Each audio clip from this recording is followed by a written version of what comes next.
Assalamualaikum warahmatullahi wabarakatuh. Jekoners, Kerajaan Sriwijaya merupakan salah satu kerajaan besar yang berasal dari Nusantara. Kerajaan ini disebut-sebut sempat menguasai Malaysia, Singapura dan Thailand Selatan.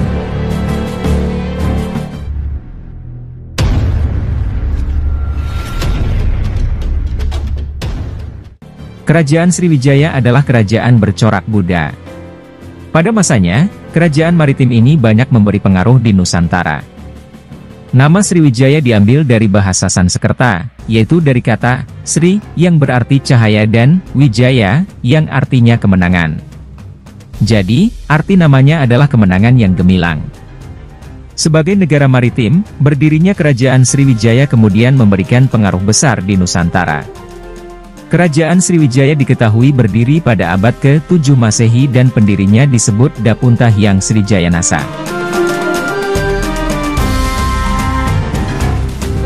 Pada masa kejayaannya, Sriwijaya mengontrol perdagangan jalur utama Selat Malaka dan daerah kekuasaannya meliputi Kamboja, Thailand Selatan, Semenanjung Malaya, Sumatera, dan sebagian Jawa. Selain itu, kebesarannya juga dapat dilihat dari keberhasilan kerajaan itu di beberapa bidang, seperti bidang maritim, politik, dan ekonomi.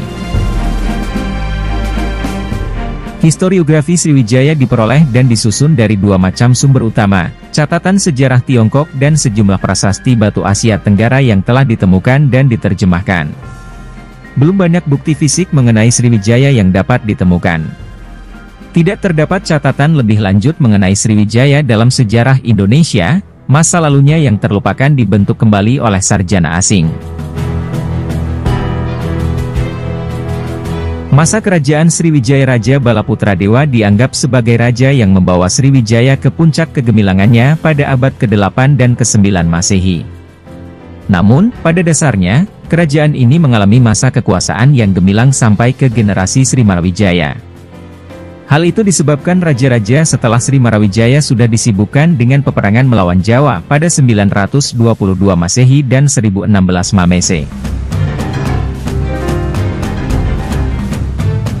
Dilanjutkan dengan melawan kerajaan Kola di India, pada 1017 hingga 1025 Masehi hingga Raja Sri Sanggramawijaya berhasil ditawan. Pada masa kekuasaan Balaputradewa sampai dengan Sri Marawijaya, Kerajaan Sriwijaya menguasai Selat Malaka yang merupakan jalur utama perdagangan antara India dan Tiongkok. Selain itu, seperti yang dilansir dari buku Mengenal Kerajaan-Kerajaan Nusantara karya Denny Prasetyo, mereka berhasil memperluas kekuasaan hingga Jawa Barat, Kalimantan Barat, Bangka, Belitung, Malaysia, Singapura, dan Thailand Selatan. Untuk menjaga keamanan itu, Sriwijaya membangun armada laut yang kuat.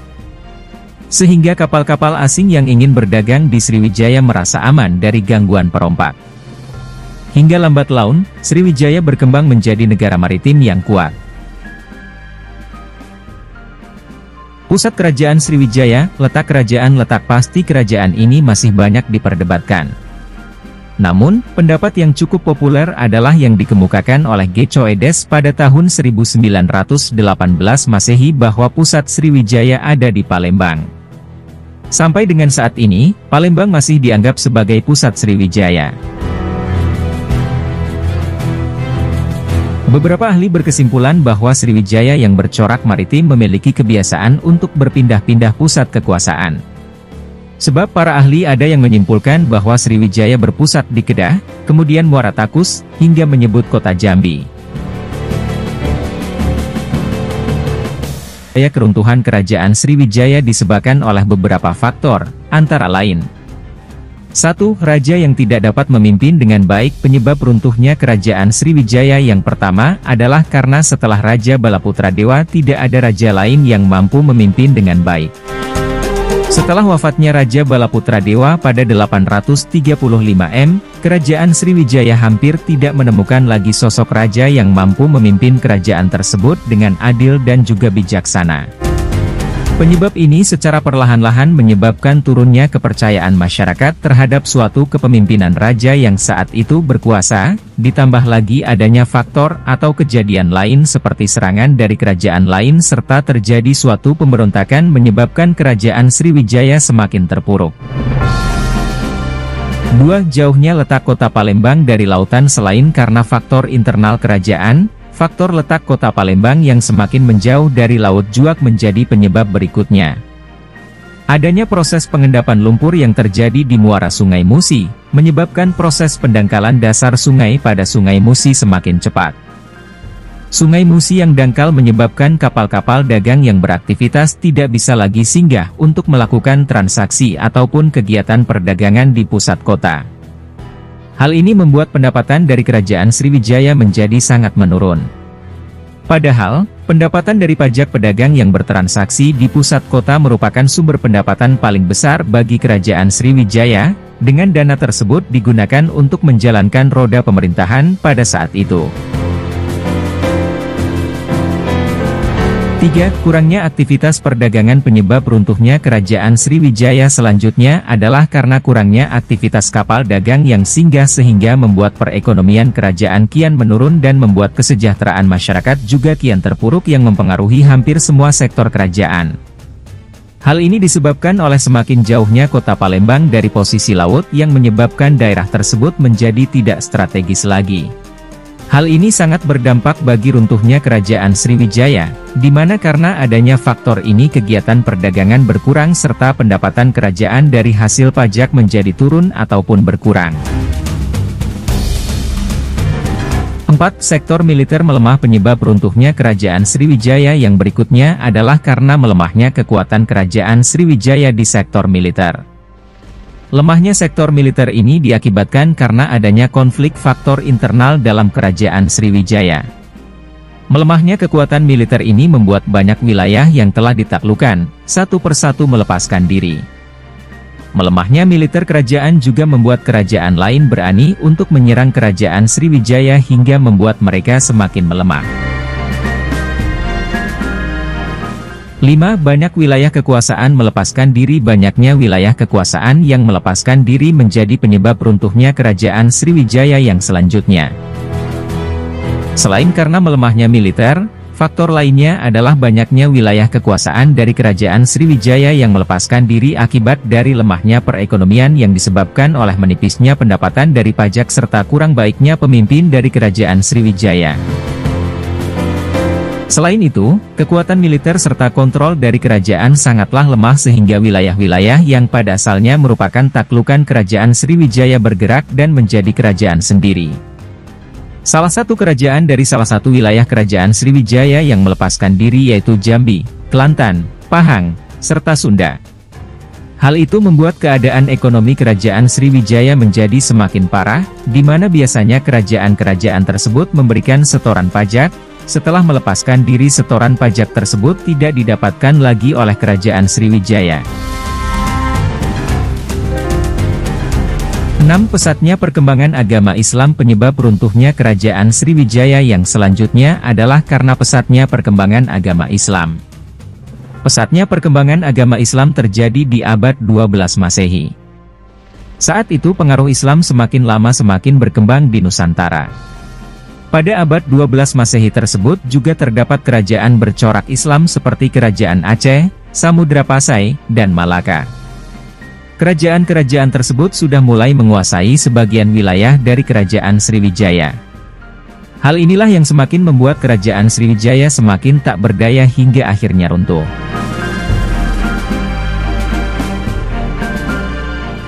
7.